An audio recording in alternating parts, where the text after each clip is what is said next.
Afternoon all of you. I hope you are good and well. मेरा topic 2023 में budget के लिए भी है और पेपर लीक हुए इतने सारे आरएस एग्जाम के उसके ऊपर भी हैं। मैं कहना चाहूँगा गवर्नमेंट को कि कड़ी सुरक्षा के अंदर पेपर को कराया जाए सर, कि काफ़ी गंभीर मुद्दा है छात्रों के लिए। हर बार पेपर लीक हो जाते हैं, काफ़ी छात्र इनसे परीक्षा में काफ़ी मेहनत करते हैं, उसके बावजूद उनको पेपर लीक की जैसी समस्या, पेपर लीक होना, पेपर भर्तियाँ निरस्त होना, ऐसी समस्याओं का सामना करना पड़ता है। राजस्थान में आरएस एग्जाम के बहुत सारे पेपर अभी अभी फिलहाल में लीक हो गए हैं। 4-5 साल पहले स्टूडेंट ने बहुत सारी मेहनत कर दी, उसका उनको कोई फायदा नहीं मिला। तो मैं बोलना चाहूँगा सर कि ये आपकी काफ़ी नाकामी है। जो एग्जाम हॉल तक आप जो पेपर लाओ, काफ़ी सिक्योरिटी के साथ, सीसीटीवी कैमरे के साथ जो भी है उसकी रिकॉर्डिंग स्टूडेंट के पास होनी चाहिए। और उससे पहले स्टूडेंट को निगरानी में पेपर आए उससे पहले स्टूडेंट को सारा सब कुछ पता होना चाहिए। पेपर कहाँ से आ रहा है, मेरा पेपर कैसे जा रहा है, मैं पेपर ये दे पाऊंगा या नहीं दे पाऊंगा, कितनी वैकेंसीज निकलेंगी, कितने पद खाली है, ये स्टूडेंट को नहीं पता रहेगा तो वो एग्जाम देने का कोई मतलब ही नहीं सर। और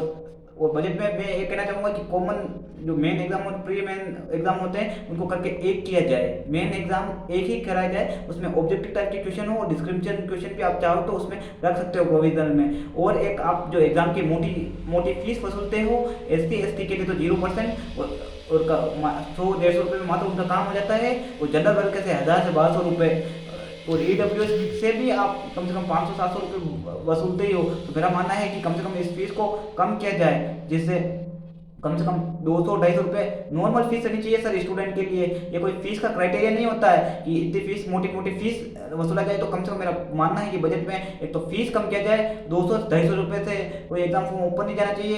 एक एग्जाम होना चाहिए, पेपर निरस्त होना, पेपर लीक होने की समस्या को निकाला जाए। और पंचायत स्तर पर जूनियर अकाउंटेंट की वैकेंसियाँ पंचायत स्तर पर निकलनी आवश्यक है, क्योंकि अब बजट बढ़ता जा रहा है और अकाउंटिंग का काम भी अब पंचायत में ज़्यादा होने लग गए। तो सर कम से कम ऑडिट होगी तो रिपोर्ट तो पता चलेगा कि कौन फर्जीवाड़ा कर रहा है नहीं कर रहा है। और उनको स्थायी लोगों को रोजगार वहाँ से ही मिल जाएगा। कम से कम 20-25 हज़ार रुपये की मिनिमम सैलरी की रेंज से अकाउंटेंट वहाँ से अकाउंटिंग स्टार्ट की जाए। अगर आप पंचायत सहायक को बिना एग्जाम के लगा सकते हो तो junior accountant, engineer, software engineer, इनको भी आप पंचायत स्तर पर रख सकते हो। और पंचायत सहायक के लिए भी कम से कम वैकेंसीज निकाली जाए। और किसान मित्र जो काफ़ी दौड़ भाग के अपना काम करता है उनके लिए तो आपने कुछ प्रोविजन किए नहीं। कम से कम 2000 रुपये प्रति माह तो उनके किए जाए। 2000 रुपये सालाना 24,000 रुपये होंगे, क्योंकि मेरे फादर को कम से कम 30-40 साल से कृषि मित्र बने हुए, उनको कुछ बेनिफिट नहीं हुआ।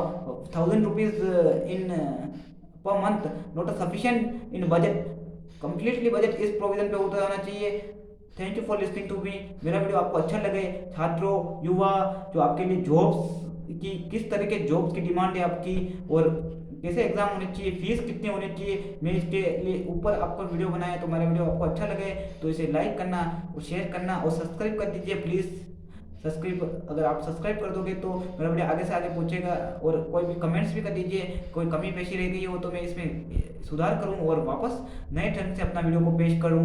Thank you for listening to me.